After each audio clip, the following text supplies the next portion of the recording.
Combien nous coûte l'Algérie? Eh bien, les amis, c'est ce à quoi on va répondre dans cette vidéo. C'est pas les meilleures conditions de tournage parce que j'ai oublié le câble de mon micro, donc je vais le faire avec le téléphone. Normalement, on aura quand même un bon son.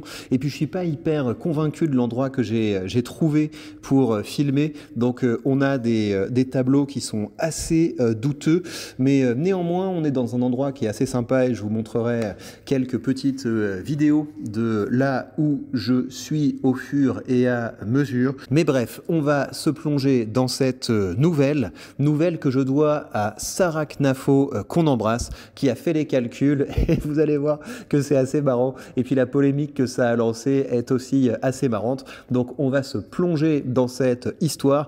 Mais d'abord, une pensée pour ceux qui n'ont pas commencé à investir. Vous savez, je vous le dis régulièrement, le meilleur jour pour commencer à investir, c'était hier. Et le prochain meilleur jour pour commencer à investir, c'est aujourd'hui. Tout le temps que vous passez hors des marchés, c'est souvent du temps de perdu. Vous avez le lien sous cette vidéo si vous voulez commencer à investir avec le courtier dans lequel j'ai confiance, avec le courtier dans lequel j'ai mis une belle part de mon argent, de l'argent que j'investis. Donc si vous voulez commencer à investir avec un bon bonus, c'est le premier lien sous cette vidéo. Et vous savez comment ça marche. Moi, j'achète par exemple l'ETF du monde entier. J'achète régulièrement aussi l'ETF du SP500. Je peux espérer quelque chose entre 8 et 12% par an et avoir mon capital qui grandit à cette vitesse-là, c'est quelque chose qui fait évidemment très plaisir. Alors, on se plonge dans cette nouvelle et Sarah Knafo nous dit « L'Algérie nous coûte plus de 9 milliards d'euros par an ». Est-ce que vous êtes content? Est-ce que vous êtes content que l'Algérie vous coûte 9 milliards d'euros par an?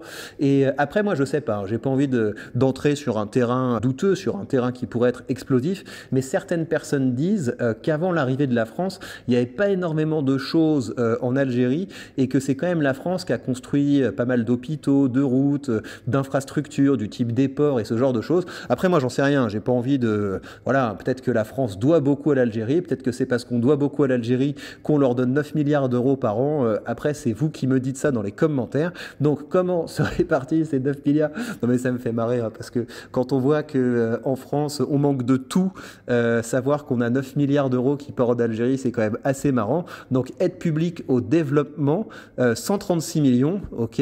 Impayé des hôpitaux publics, 100 000 euros. Ça, c'est pas mal aussi. Hein. Le côté, venez, on se fait soigner en France et puis après, on crache sur la France. Je parle pas de la population, hein, vous savez, c'est plus les dirigeants, mais vous avez quand même pas mal de dirigeants qui, d'un côté, font une espèce de propagande anti-française dans leur pays, et puis après, quand ils viennent en France, ils se font soigner, etc. Donc on est quand même assez sympa. Fraude aux pensions de retraite, donc ça c'est quand même assez fou. Donc 880 000 euros de fraude aux pensions de retraite, manque à gagner en TVA, en impôt sur le revenu, du fait des transferts de fonds vers l'Algérie. Donc là, on est sur 2 milliards, hein, si je ne me trompe pas, c'est pas mal.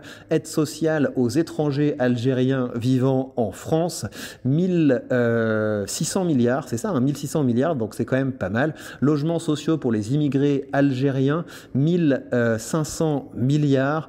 Ouais, donc ils ont tout compté. Hein. Donc ça permet comme ça de se faire une idée un petit peu globale de ce que coûte l'Algérie. Étudiants étrangers algériens, 380 euros. Clandestins algériens, 380 millions. Clandestin algérien, 260 millions d'euros. Délinquants algériens, ah ouais, quand même, données de l'administration pénitentiaire. Ouais, donc elle a quand même bien fait le travail. Et là, on est sur 2 milliards 200. Je crois que ça se compte comme ça. Donc, c'est quand même une assez belle facture. Alors, évidemment, quand Sarah Knafo a lancé cette histoire, le président était fâché. Voilà, le président algérien a ciblé Sarah Knafo. Donc c'est ce qu'elle dit ici. Le président algérien me cible encore. Il ne dit plus que je mens, mais il dit que l'Algérie n'a pas besoin de cet argent. Il n'en a pas besoin, mais vous remarquerez qu'il le prend quand même. Comme disait Jules Renard, si l'argent ne fait pas le bonheur, alors rendez-le. Donc c'est pas mal cette histoire. Alors on va maintenant écouter Sarah Knafo. Qu'est-ce qu'elle nous dit? J'ai appris que les factures impayées laissées par des diplomates ou des touristes algériens dans les hôpitaux d'Île-de-France avaient atteint 45 millions d'euros juste en 2023. 45 millions d'euros de factures impayées uniquement pour l'Île-de-France. Combien à Marseille? Combien ailleurs? le gouvernement ne nous le dit pas. Mais en ajoutant toutes les autres régions de France, nous pouvons supposer que la facture dépasse les 100 millions d'euros sur une année. C'est-à-dire que pendant que nous soignons gratuitement des dignitaires algériens, nous avons des Français qui meurent aux urgences, des patients qui manquent de lits à l'hôpital, et l'hôpital Georges Pompidou qui est obligé de faire un appel aux dons pour financer ces scanners. Et depuis que ce scandale humiliant est sorti, figurez-vous que M. Tebboune, toujours lui, a déclaré que les Algériens n'iraient plus se faire soigner en France. Voilà une bonne nouvelle, comme quoi notre travail a de l'influence. Je l'aime assez bien parce qu'elle est sur des sujets sur lesquels les autres politiques ne s'aventurent pas, et en fait je comprends pas. Hein. Elle avait une assez bonne image à propos de ça dans un autre entretien. Elle disait c'est un petit peu comme si on avait divorcé de l'Algérie, mais on se retrouvait avec la garde des enfants et on doit en plus payer une pension alimentaire à la maman.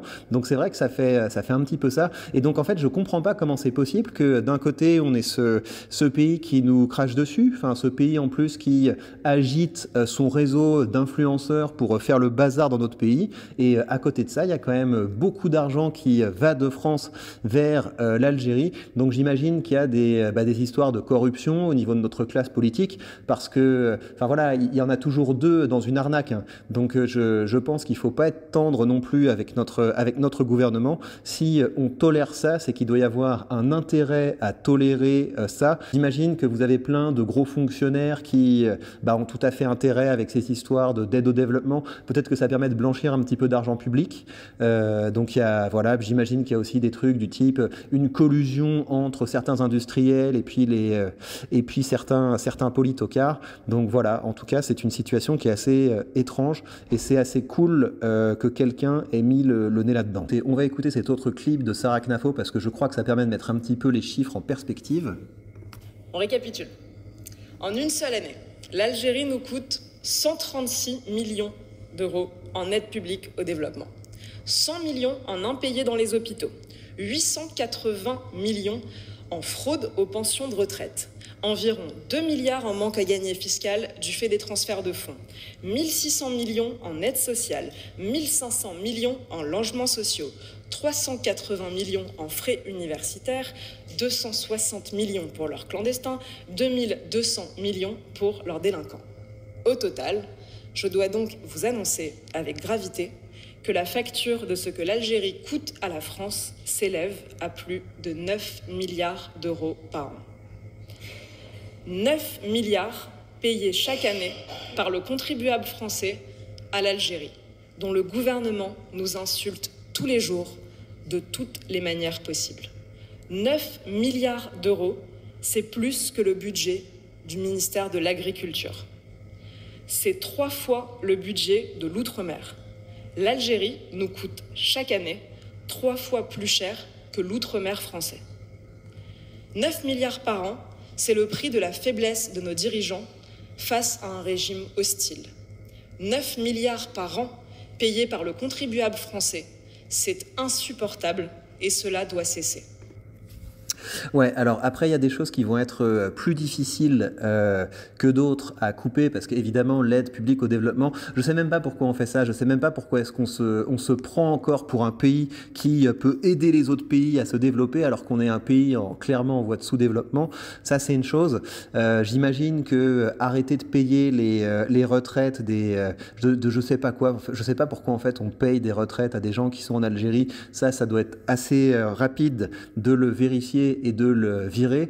Après la délinquance, mettre là-dedans la délinquance, je pense que ça va être quand même hyper compliqué d'aller récupérer cet argent. Et pour le fait qu'on soigne des dignitaires algériens et qu'il y a comme ça c'est des grosses factures, hein, 100 millions d'euros, c'est quand même des soins intensifs, quoi. Mais ouais, je pense que ça c'est quelque chose qu'on peut virer. Mais sinon il y a des choses quand même qui me semblent assez difficiles. Le manque à gagner en TVA et en impôts l'impôt sur le revenu du fait des transferts de fonds. Là, ça va quand même vers des mesures que je trouve illibérales. Si on commence à empêcher les gens de sortir l'argent du pays, pour moi, ça c'est un autre domaine. Et je serais peut-être plus doux avec ce genre de choses. Par contre, pour ce qui est de aide sociale, aide au développement, là, je pense qu'il faut sabrer radicalement. Mais de façon générale, 9 milliards d'euros, c'est un chiffre qui est quand même assez important. Mais je pense que le fond du problème en France n'est pas tellement là. Enfin, après, évidemment, moi, je suis pour qu'on rabote tout ce qu'on peut raboter. Et le problème, c'est que notre État est obèse. Ça, si vous voulez, c'est juste une des illustrations du fait que, en fait, l'État français prend tellement d'argent aux Français que ça fait ça. C'est qu'ils ont tellement de notre argent entre les mains qu'ils peuvent en faire absolument n'importe quoi. Et vu que vous avez des gens qui sont payés par nos impôts pour pouvoir utiliser l'argent de nos impôts, ben on se retrouve avec ce genre de choses qui sont tout à fait ubuesques. Et c'est pour ça, je vous le dis, hein, si vous êtes un peu, ouais, je suis un nationaliste, etc., l'argent des Français doit aller dans la poche des Français, je vous le dis, hein, la manière la plus rapide de récupérer votre argent, c'est de ne pas le filer en taxes et en impôts. Et ça veut dire qu'il faut voter pour la droite économique. Il faut arrêter de voter pour le RN, qui est une espèce de parti communiste déguisé en parti de droite qui vous bourre le mou avec des faits divers.